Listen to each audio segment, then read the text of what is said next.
Hi again, everybody, and welcome. Hope everybody is staying out of the heat and staying cool. I'm Larry Birch. I'm the financial planning coordinator here at Fitzgerald Financial Group.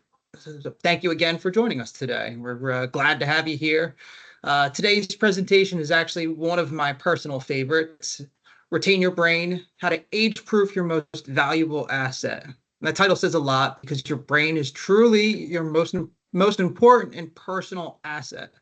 So June is actually Alzheimer's and Brain Awareness Month, making it a perfect time to talk about practical ways to protect cognitive functions and promote long-term brain health. This is a personal topic that hits home for many of us, and we're proud to be bringing you an educational, science-based presentation that you can use in your daily life and hopefully share with others too. We're joined by our partner at Hartford Funds, Brian Biggs. He's going to be leading the session today, and he is the managing director of applied insights at Hartford Funds.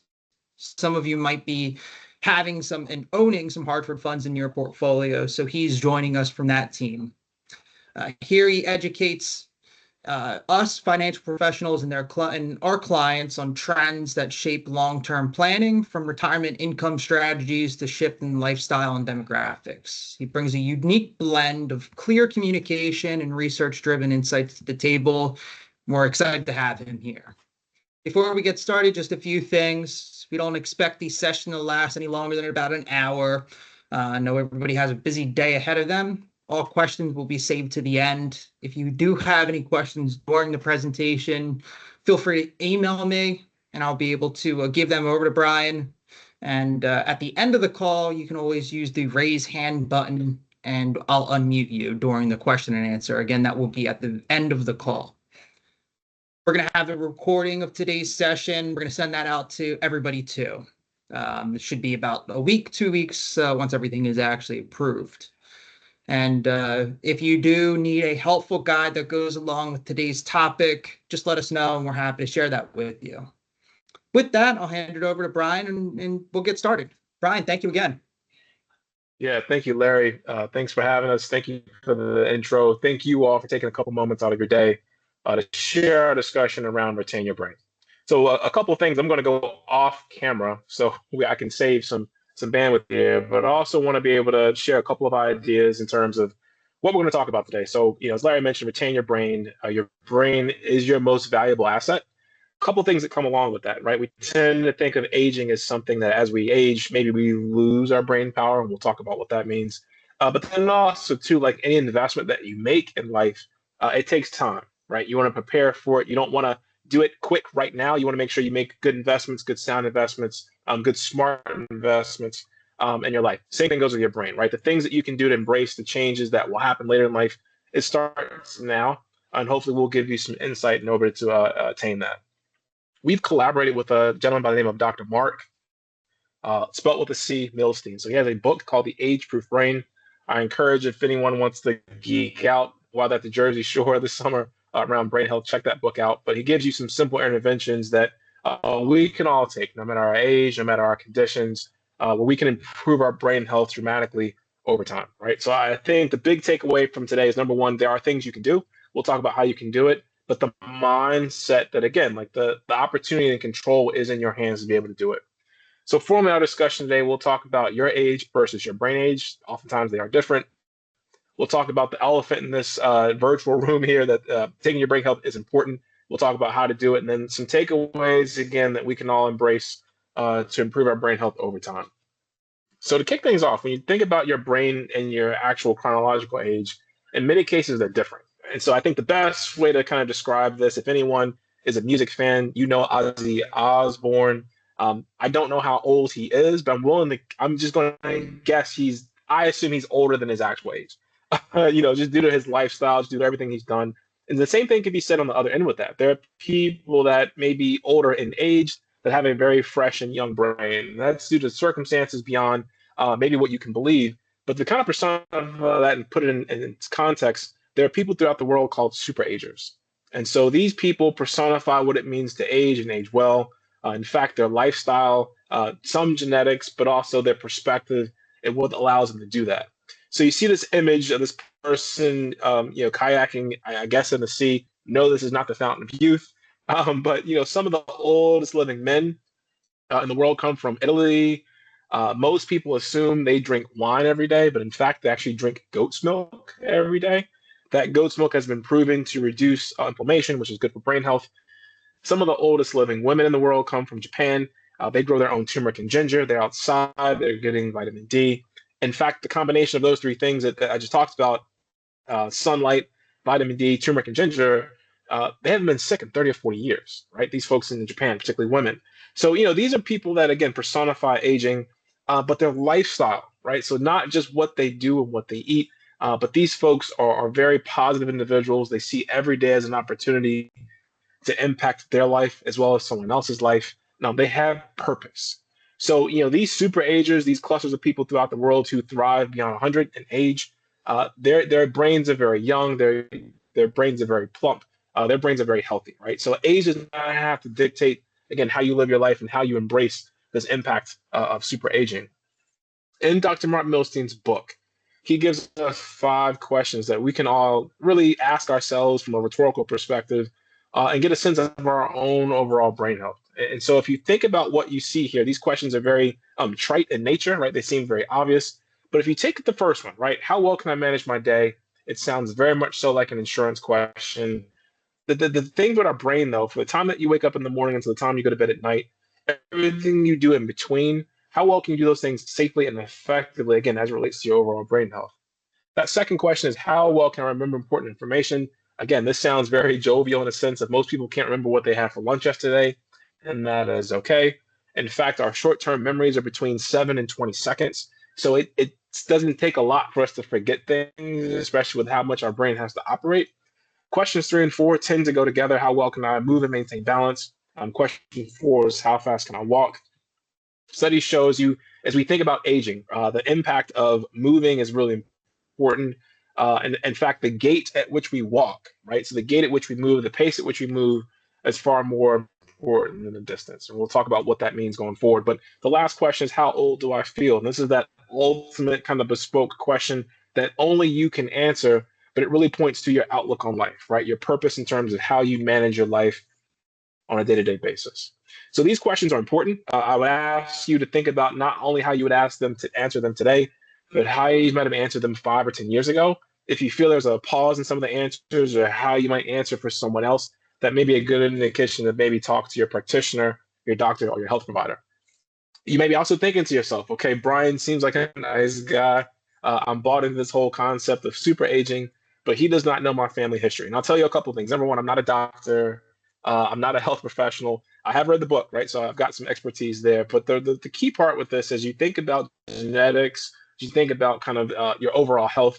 Studies show in the Alzheimer's community, in terms of healthcare perspective, that only 1 in 10 cases historically, those diagnosed with Alzheimer's, only 1 in 10 are those cases tied to genetics.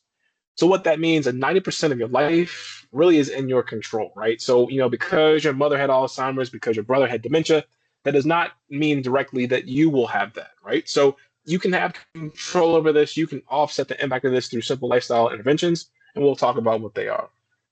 So again, the elephant in this kind of room here is, why should I take care of my brain health? Larry opened up with the fact that, again, like, aging is something that we all think about. Many of us want to remain as young and youthful as we can. It doesn't mean that we want to live a young lifestyle. We just want to maintain our cognitive ability. We want to maintain our control to be able to do things that we want to be able to do. As you think about kind of the foundations of this, we'll talk about kind of how the brain operates. I promise I won't bore you.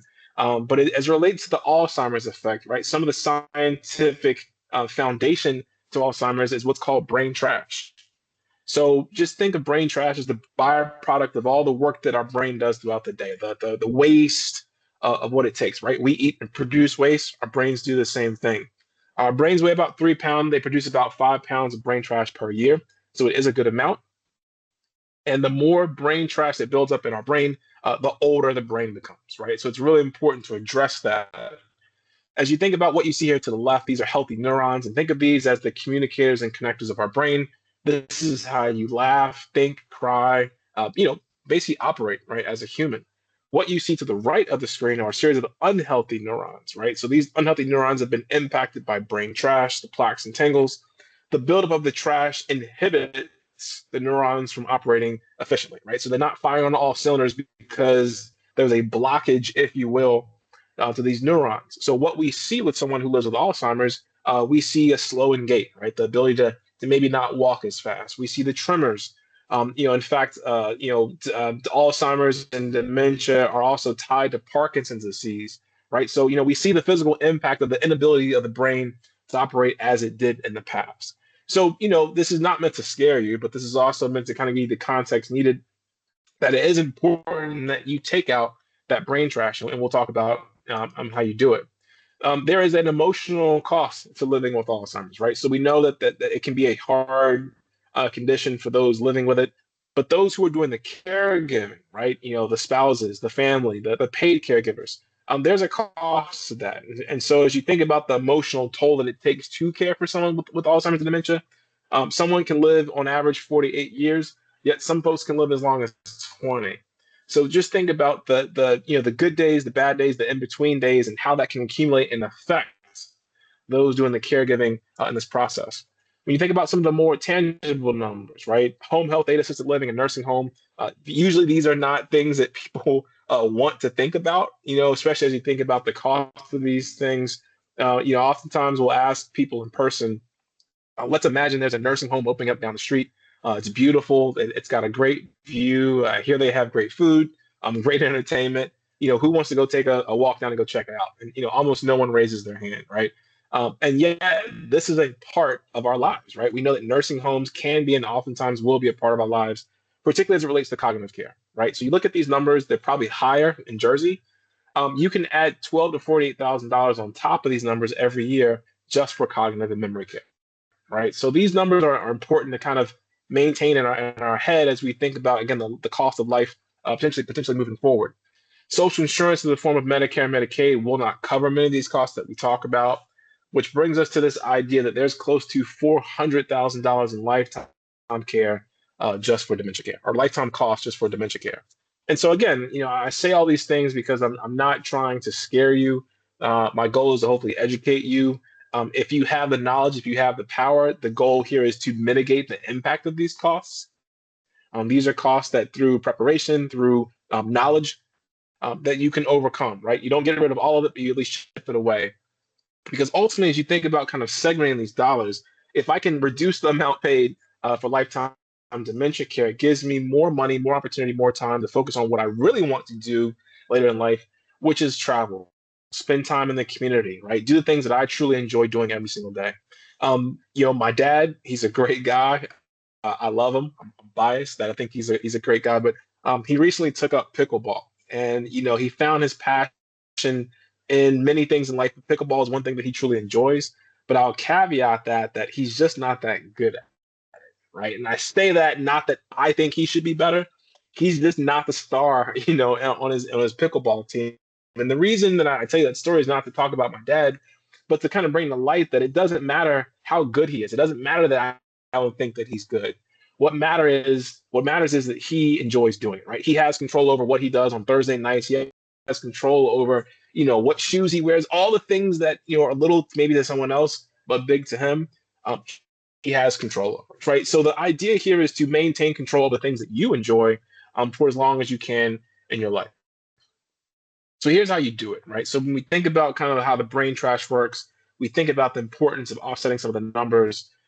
People say, okay, Brian, well, tell me how I can get ahead of this. And so this is how you do it. And we'll talk about 3 ideas that we can all take away to improve our brain health.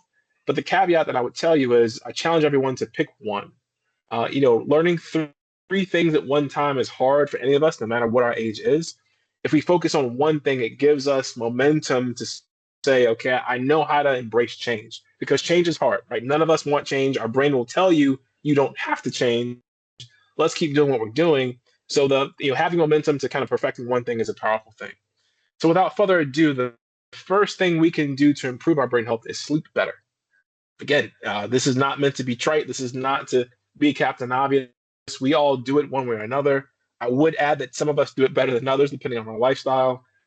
If you have a young kid at home, sleep can be disruptive. If you've had issues in life through trauma, right? Again, sleep can be disruptive. But in a perfect world, we need about 8 hours of sleep per night, every single night. And so that's important for us and our brain. Our bodies recover right at night when we sleep. We actually sleep in cycles. We go through what's called light sleep, deep sleep, and what's called REM sleep, rapid eye movement. And that's the point in sleep where we dream. When you dream, that's probably some of the best sleep that we get, but your brain and body recover. And so as we talked about brain trash earlier, the way that you remove the brain trash, or at least begin to address the issue of brain trash, is when you go through the sleeping phase of REM, the dreaming phase, your brain actually shrinks down in size physically. Water comes in, or fluid comes in from your spinal cord, it wraps around your brain and it washes it out. So think about a car going through a car wash, and what it's washing out is, again, that brain trash that happens over time. And so you need a good, healthy night of sleep so you can address that brain trash that builds up in our brain.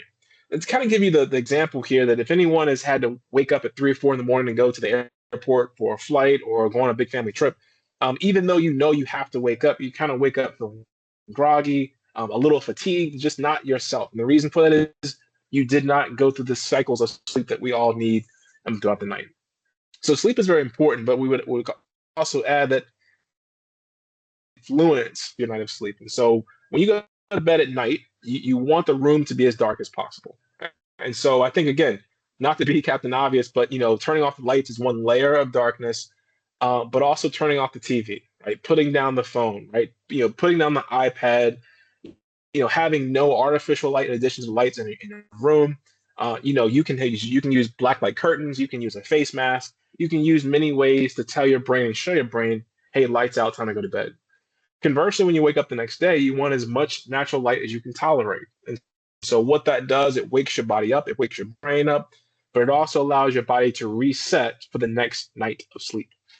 A big debate within my household, my wife is always cold, I'm always hot, but the temperature in your room when you go to bed ideally should be around 65 or 66 degrees. I know the heat wave that we're dealing with on the East Coast probably makes that the most inefficient thing to do at this point in time of year. But again, think about kind of the equity you have throughout the year, not during heat waves and certainly not during periods of a cold front. But again, kind of keeping your room cool to the best of your ability, what's most economic for you. Again, that's the goal that you want to attain every single night. The next thing that we can do to improve our brain health is going to be eating better. And I stress better, right? Because we all know that we should, have a healthy diet, a well-balanced diet. As you think about the impact of food in our brain, that brain-gut connection is very real. I know for some of us, if we have a glass of wine too late at night, I'll raise my hand. I enjoy it. Maybe even helps me fall asleep. But the downside of that glass of wine too late at night, it can actually wake me up and disrupt my sleeping cycle. And so again, right, the glass of wine is not harmful, but when you think about how it impacts your ability to sleep, that brain-gut connection is a very real thing. There are also foods that can help lower the risk of dementia. And so what you see here, again, to no surprise to any, we all want fruits and vegetables. We want them to be organic. We want leafy, bright greens on our plate as much as we can tolerate. These are good for our system. These are good for our brain, right? I think we all know that. Fish, right, as a protein. Fish, particularly the cold water fish like salmon and cod, they tend to be high in omega-3, which is amazing for your brain health. If anyone has ever followed the Mind diet or the Mediterranean diet, what you see here is a staple of this diet, right? So fish as a protein is amazing for that. Olive oil, which is good for your blood flow, good for your skin. Nuts and beans. I'm going to assume that we're all adults here. Beans make you poop. So beans keep you regular, keep your body flush. Someone has asked me before, hey, where does the brain trash go when your body gets rid of it? Well, some of the things that we do to get rid of waste, part of that waste is actually even brain trash, right? So again, it's important to have the body work in a very concert type of way. Things kind of work in tandem. Something always impacts something else. So food is a staple. You're doing it anyway. Think about how you can make it healthier and ultimately impact your brain health along the way. I'll end with if at least on this part, right? If you don't love what you see here, think about how the summertime gives you the flexibility in your diet. We're all outside more. We're all grilling. We're all kind of doing things that are a little bit more oceanside. If you're going to the shore, in terms of getting a fillet, right? Maybe get a piece of salmon, or instead of getting the fried food, right? Consider getting maybe the baked cod, right? So just offsetting one thing for another, just as a point to improve your health along the way. The last element that we can improve over time is going to be exercise. And so again, I think most of us understand that exercise is an important part of our life throughout our lives, but there are multiple segments of exercise. And the first being the mental exercise that we need on a daily basis.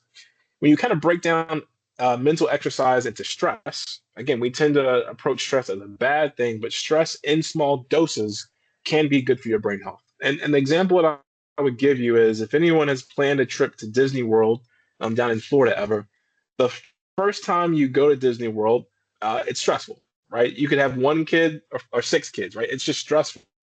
The mechanics, what do I pack? The food. It's just not an easy thing to plan for. But if you plan, right, and if you put the time in up front to make sure that everyone's comfortable, to make sure the expenses are right, to have some parameters for this trip, once you are there, it's relatively easy, right? You've offset the stress for, in turn, a good time, memories, things you can reflect on, elements to share with someone else who's planning their first trip, right? And empowers you, right? So stress in small doses when there's some reward on the other side of it, again, can be a good thing. So we all have to find the right amount of stress for our bodies and for our minds. When you think about the moment, though, oftentimes, we're not planning a trip to Disney every single day, right? We're not training these, putting our minds in these big kind of situations every single day, but we deal with moments. And so, for us that, have moments of stress, it could be a missed flight, it could be kids, it could be parents, it could be all kinds of things, right? Having a moment to decompress, right? Taking a deep breath in, inhaling positivity, exhaling that negativity, right? Doing that 3 times over in that moment can decompress ourselves and give us equity of 20% of less stress just by breathing properly, right? So having it in your bag is important. Changing your perspective, right? No one likes sitting in traffic, particularly those of us who live on the East Coast. No matter where you go, you will find it. But I think about this in context that if you have your kids in the car, you're taking your kids from home to school, and suddenly you sit in traffic, there is no alternative, right?